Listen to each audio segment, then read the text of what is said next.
I be cooking, but at the same time, this microphone, my seasoning wasn't all the way done. Now, I feel like I'm in the game. I'm trying to keep up with cats like a broken tradition.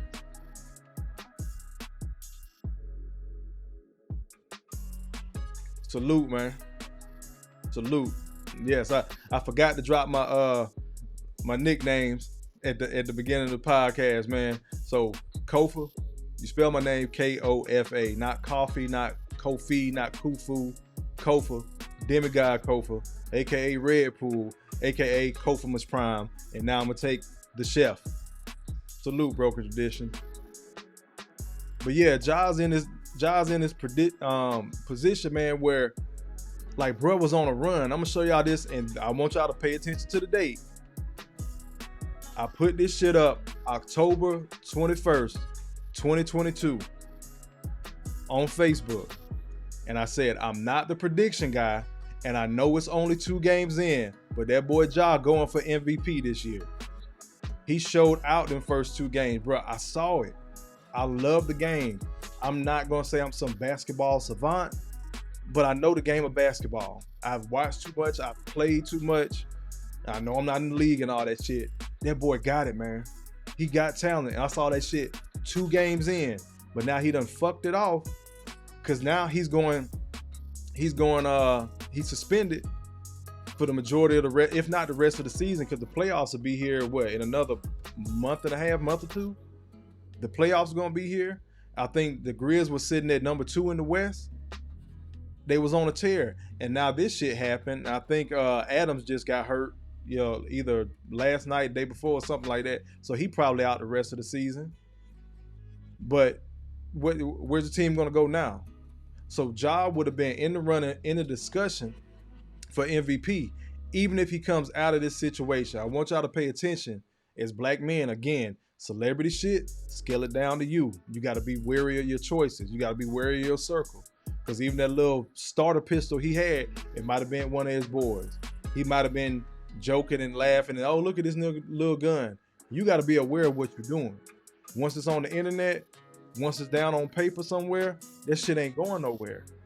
So he wasn't aware of what the fuck he was doing. I'm not going to say he wasn't aware. He's a grown-ass man. He made a poor-ass choice, already knowing he got 2 other probably either lawsuits or cases coming back in Memphis, and now you're in a whole nother state. This is why they had to do the investigation. Now, again, he might be able to walk away, but guess what? He's not going to get that MVP trophy. Somebody was speaking on Kobe. Again, RIP, my favorite basketball player. That's my number 1. I think he's the GOAT. Yes, I got him over Jordan. I really love Kobe. But when Kobe went through those grape allegations, and even when it was founded that he did not grape that woman, the fact that he had to sit at that podium with his wife and say, yeah, I did this, I put myself in a bad situation, I think that cost him those 2 or 3 other MVPs that he should have won when he was on that tear from 2004 to, pretty much till he retired. But during those early 2000s, 4, 5, 6, 60-point night, 50-point night, dropped the 81 during that period, and got 1 MVP. And that's the shit that burns me up when I'm having this GOAT debate between him, Jordan, and LeBron, because I can't argue with their hardware, LeBron and Mike.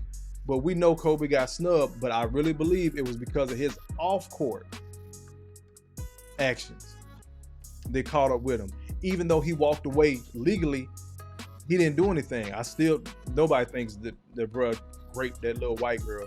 We don't know why he hit her, and you live in LA and there's so many other beautiful women you had a choice to hit, Kobe, RIP. But at the end of the day, that caught up, his off the court actions caught up with him on the court. He's killing it, and no MVP. But Steve Nash gets the MVP. And during that time, the Lakers sucked, but he still got them in the playoff, still put pressure on the Suns' neck when they was making a run for it back then. But again, your off the court actions cost you on the court. It's the same thing that can happen to you, bro. You've been working at UPS, FedEx, Amazon, whoever else. You got a solid ass job, but you can't put the weed down. You don't know how to tell your homeboys no. You don't know how to control your emotions when you get into it with your old lady. Now you sitting in jail for a minute. Somebody got to bail you out, but your job ain't know where you was for 2 or 3 days. Now you done lost your job or got suspended. Your off the court, off the job actions can affect you at the job, on the court, because that's what it is for them. It's their job. They're an employee. I don't give a fuck how many millions they're making. If they're making that much money, somebody can afford to pay multiple players on the team millions of dollars. How much money do you think the owners are making off of them? You're an employee.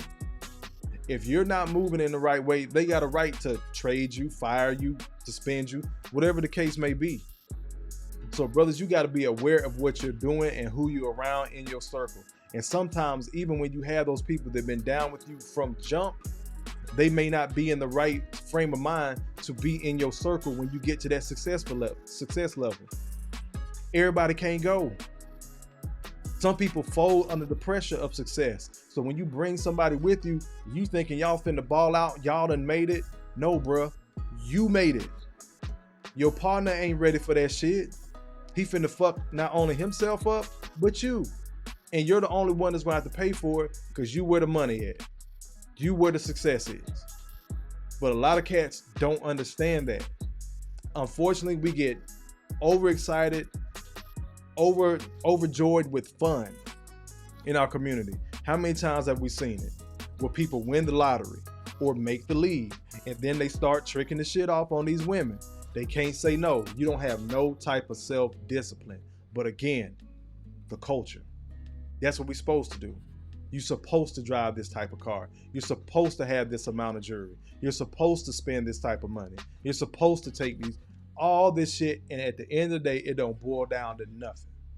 How the fuck you have millions of dollars and you don't even have a house or a car? You got millions of dollars. You can drop $200,000, $300,000, $400,000, $500,000 on a house scot-free.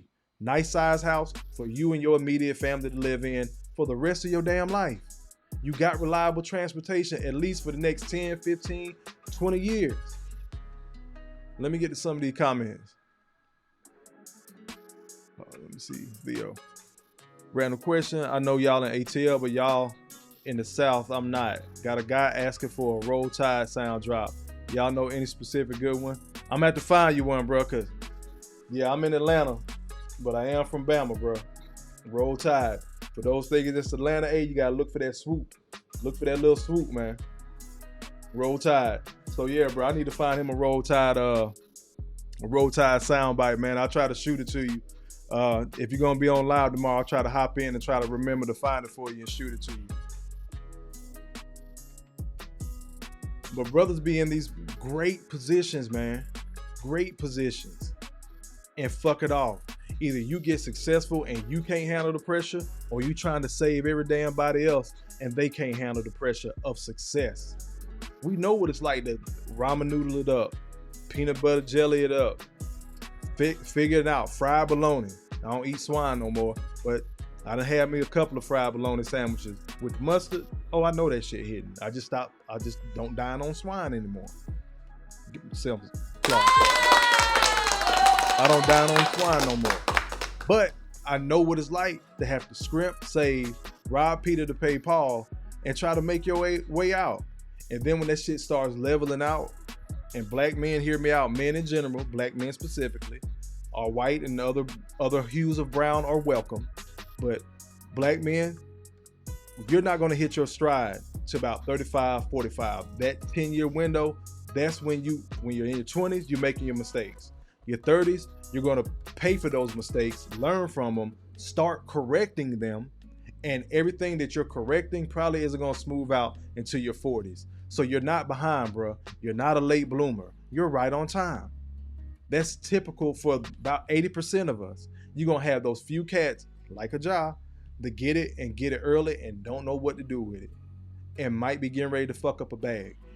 Now, I know he got his guaranteed money, but still, these actions can catch up with you.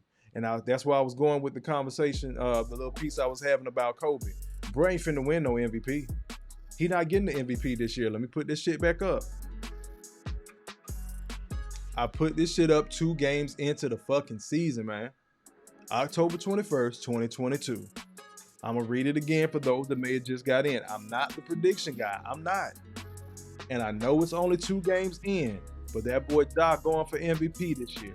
The pressure they put on the Warriors last year, he was going to come in hungry. Let me show y'all these other numbers. For those that don't know, Kobe's my GOAT. But until Derrick Rose stands at the podium and says he's retiring from the NBA, this is my favorite player right now. I don't give a damn if he's not playing. He playing his role as the OG and trying to guide those younger point guards on the Knicks. I'm a Knicks fan, by the way, so I'm just loving the fact that Derrick Rose played for the Knicks. But look at these numbers. And D Rose is my dude. I don't give a fuck how many legs he done blown out. Until that man stand at that podium and say he retiring, I'm rocking with D Rose. But look at these numbers. D Rose 2011 numbers. 25 points, 4 rebounds, close to 8 assists a game, shooting 43% from the field. Look at Ja numbers. 25 points. We're going to go ahead and round up. 24.7, but 25 points, 6 rebounds, 7 assists. So we got 2 more rebounds, same amount of points, and 1 less assist, but he's shooting better from the field. He was on his way, but because of his off-court antics, that bullshit that he was on, he's not going to get MVP. It's going to follow him. Even next year, until that shit is totally under the rug, where the media's forgotten, where this cancel culture has totally forgotten, he's not going to win MVP. Even if he's in the running, they're not going to give it to him. I could see maybe within the next 3, maybe 5 years, if he's still putting up numbers like that, busting the league ass like he said, then yeah, they may circle back and have to go on ahead and give him one. But right now, the tear he was on with the Grizz being number 2, he's not going to get MVP this year. Even with them being solid as a team as they are. Because that's the thing about the MVP. It's not just you balling out. How good is your team? They number 2 in the West. He's killing it numbers-wise. But because of his off-court shit, he ain't going to get it. Start making better choices. I end my shit with that, bro. Make better choices. I'm not just talking to y'all. I'm talking to me first. It's a reason why I talk this shit on here. 1, it's helping me. 2, it's helping you or somebody else that needs it. And 3, people get pissed off at this one. You can't whoop my ass like you think you can. So I'm going to keep talking this shit. Applaud for myself again. Now we're going, but again, this culture shit is going to kill us as black men. We got to do better.